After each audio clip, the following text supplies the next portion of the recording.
So what majorly attracted you in her writings? See, I think not to be guilty about what you want, and to the freedom of expression, and to express your thought, and to be clear about what exactly makes you feel good, and to pursue that. So whatever you do, you're responsible and you're feeling. You're responsible, take the blame and to you yourself. take the decision. You take the decision. Yeah. Okay. So మనము basically ఒక social సిస్టంలో ఉన్నాం. So individuality maintain చేయడం ఎంతవరకు సాధ్యం అంటారు? Of course, see, okay, social creature అన్నప్పుడు you obviously have a lot of benefits. I mean, progress wouldn't have happened. Society లేనప్పుడు, if everybody working together in a systematic laws and procedures and regulations, అది religion అవ్వచ్చు, law అవ్వచ్చు, ఇలాంటివన్నీ కలిసి ఒక సొసైటీని పెంచుతున్నాయి. Nobody is denying that. So that is more physical aspect. You have to, అంటే ఇప్పుడు నేను రోడ్ మీద వెళ్తున్నప్పుడు ఒక రెడ్ లైట్ వచ్చింది, రెడ్ లైట్ ఆగినప్పుడు ఆగాలేను, లేకపోతే పోలీసులు పట్టుకుంటారో ఫైన్ వేస్తారో వాట్ ఎవర్. నేను ఇండివిజువల్ అవుతాను, అలాగే వెళ్ళిపోతానంటే యాక్సిడెంట్లో చావచ్చు కూడా. So you have to sacrifice certain things which is obvious. But నేను అనేది ఇండివిజువాలిటీ అనేది guilt, and to be able to tell as long as it's not going to hurt somebody or harm somebody, I want to live my life the way I am. I want to. That's what I am talking about. Wonderful. But not at the expense of something else. How did I forget this? What is that? You, for every good answer, you get toffees. I don't like chocolates. You don't like chocolates? Okay, what do you like? Let me know, what do you like? I like beautiful girls. Oh. Okay. Okay, no comments. No comments. I don't know what to say, so. And you're looking very beautiful. Thank you. Yeah. Thank you. So, okay, let's get back to your college days. Me college డేస్లో మీరు కూడా కొంచెం చిన్నపాటి rowdy type, because groupism ఉంది కాబట్టి. So how it was all fun కదా? How did you enjoy it? I was not really a rowdy అండి, but I made people believe I was a rowdy. సైకలాజికల్గా నేను ట్రిక్ ప్లే చేసి నేను చాలా పెద్ద రౌడీని నమ్మించేవాడు అందరినీ. నేను ఎప్పుడు ఎవరిని కొట్టలేదు, personally. So I used to play just a mind game into people and making them believe. Lot of psychology play. So అంటే రామ్ గోపాల్ వర్మ కాలేజ్ డేస్లో బాగా అల్లరిగా ఉండేవారేమో, very active and all this. Now after all these experiences in life and film industry, అప్పటికి ఇప్పటికి Ram Gopal వర్మలో difference ఏం చూసుకుంటారు? In fact, I was more serious at that time. Yeah? I think, than this? Yeah. No, I don't. I think I'm very funny now. At least that's what I think. College days I was very serious. This is funny. What is serious of Ram Gopal? College just was a voracious reader and watching films. Adanta peste nenu. Yeah. Watching films and మీ అమ్మగారు ఒక ఇంటర్వ్యూలో చెప్పారు, in a week 8 to 10 movies compulsory చూసి అస్సలు చదివేవారు కాదు. It's all movies all your life. So అప్పటి నుంచి you decided that you going to be a film maker? No, I want to be director somewhere my final year engineering టైంలో. And I just used to be film buff. కాన్షియస్గా నేను cinema direct అవ్వాలని decide చేసింది almost final year ఇంజనీరింగ్లో. What inspired you that time?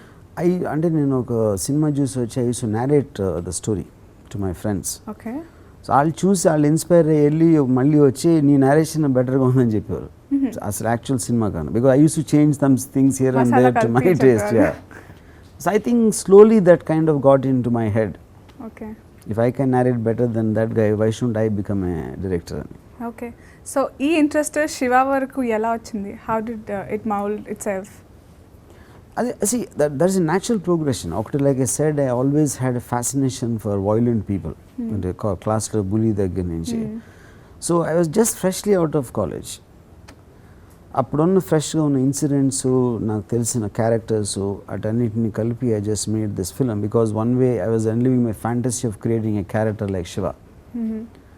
And it matched the requirement of the industry at that time. And heroism ఉన్న films, commercial films kabatti, and the only difference I did, I made it so realistic, so it created a certain shock value because of that. People were all obviously related it to their college life during that time. Yeah, because of the realism in it. Yeah. Okay. Shiva time lo that was the first time for you. So adi meer anukunnattuga danni picturize cheyadam with the technology, everything. Yeah, absolutely.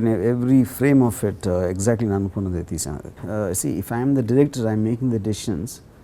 Obviously it will exactly be the way that is true for any filmmaker who is decision maker. ఇప్పుడు తన్ని over rule చేసి వేరే వాళ్ళు interfere అయినప్పుడు that's a different matter all together. అలాంటి situation నేను ఎప్పుడు నా కెరియర్లో ఫేస్ చేయలేదు. So all my good bad and ugly films also నేను అనుకున్నట్టు తీసాను. When you said good, bad and ugly, how do you categorize your films in that? అంటే టూ ఎక్స్ట్రీమ్ ఎగ్జాంపుల్స్ అంటే ఇప్పుడు Shiva is a good film and Shiva 2006 is an ugly film. So ఈ మధ్యలో there will be many variations depending individual degrees బట్టి చూసిన వాళ్ళు బట్టి నేను అనుకున్న దాన్ని బట్టి అలాగా. Okay, I want to ask you this. Why do you think Nach flopped, didn't work out well? Because there is a group of people who loved it and a lot. See, ఇప్పుడు ఈ cinema అనేది ఒక conversation లాంటిది. ఇప్పుడు నేను ఒకటి చెప్తే మీకు నచ్చచ్చు, ఇంకోళ్ళు బోర్ కొట్టచ్చు, ఇంకోళ్ళు ఇరిటేట్ అవ్వచ్చు, ఇంకోళ్ళు డిసగ్రీ అవ్వచ్చు. So every film is like a conversation. So ఆ పర్టికులర్ మీ ఇందాక చెప్పిన ఇంకొక గ్రూప్కి ఎవరికో నచ్చిందంటే they connected to that sensibility and maybe others didn't, you know. So ఇప్పుడు నేను కాన్స్టెంట్లీ నేను ఏ గ్రూప్కి నేను ఇంటెండ్ చేస్తున్నాను అనేది చెప్పడం అనేది I never did films like that. I always just did what I felt strongly at that moment. ఇలా ఇది యాడ్ చేస్తే ఏలుకొని నచ్చుతుంది, ఇక్కడ ఈ పాట పెడితే ఏలూరులో ఆడుతుంది అలాంటి నేను ఎప్పుడు I mean good or bad I never did that, you know. Okay, కానీ what do you think audience పల్స్ని మీరు అర్థం చేసుకోలేకపోతున్నారా లేదా మీ స్టాండర్డ్స్ని ఆడియన్స్ అర్థం చేసుకోలేకపోతున్నారా? See, the point is ఇప్పుడు నేను మీకు ఒక జోక్ చెప్పాను అనుకోండి, మీరు నవ్వకపోతే I can't say you don't have sense of humour. ఎందుకంటే my intention of telling you the joke is to make you laugh. So నేను ఒక సినిమా తీసి నేను రిలీజ్ చేసినప్పుడు obviously it is only the public who have the only I can't say నేను వాళ్ళ కోసం తీసాను వాళ్ళు ఎవరికి నచ్చకపోవడం. I can't say that anymore because very fact release it. నేను ఆ ఇంట్లో పెట్టుకోవడం తీసుకుంటే అది వేరే విషయం. But in spite of that the point is audience అనేది ఒక జంతువు కాదు. అది గడ్డి తింటుంది, మధ్యాహ్నం పూట మాంసం తింటుంది. You can't say that because all different people. So and how do I gauge whose ఇప్పుడు నాకు నచ్చిన సినిమా తీయగలితే మీకు నచ్చిన సినిమా నేను తీయలేను. I don't know your taste. So if I don't know you, I know you sitting in front of you, అక్కడ ఎక్కడో థియేటర్లో 100 మంది కూర్చుంటారు, ఈచ్ పర్సన్ ఇండిపెండెంట్గా నేను స్టడీ చేసి. So the only way you can do it is by copying a successful film. ఆ ఫలానా సినిమా నచ్చేసింది కదా, ఆడియన్స్ పెద్ద హిట్ అయిపోయింది కదా, దాని ఎలిమెంట్స్ అన్ని తీసేస్తే that is only way you can do it for the so called audience, you know. But then you can't do anything new and that doesn't guarantee either because 90% of the film makers అదే చేస్తారు, దాంట్లో 90% fail అవుతాయి మళ్ళీ. So eventually you're in films, you're selling a feeling to the audience. You're making an, I mean, భయపెట్టడానికి try చేయొచ్చు, నవ్వించడానికి try, ఏడిపించడానికి try చేయొచ్చు. కానీ అది ఎగ్జాక్ట్లీ ఐడియా నుంచి ఎగ్జిక్యూట్ చేసి ఎలా వస్తుంది, ఎలా పర్సీవ్ చేసుకుంటుంది అనేది there are so many factors which should govern, most of which cannot be in your control, or at least you won't understand it at the time they're happening. But won't you ever try to know what they want? That's what I'm saying. They అనేది ఎవరు, I mean, that's what I'm saying. If I think it's an animal, I know. ఇప్పుడు నేను audience అంటాను, లేకపోతే మన Sanjay Bhansali also, David Dhawan also says audience. They can't be the same. They all make very very different films, you know. మేము తీయాల్సి అనుకుని తీసేసుకొని మా కోసం తీసుకుంటున్నాం అని చెప్పుకోలేక ఆడియన్స్ కోసం అని చెప్తాం. But nobody knows the audience. Yeah, what exactly audience are? Who are they? Yeah.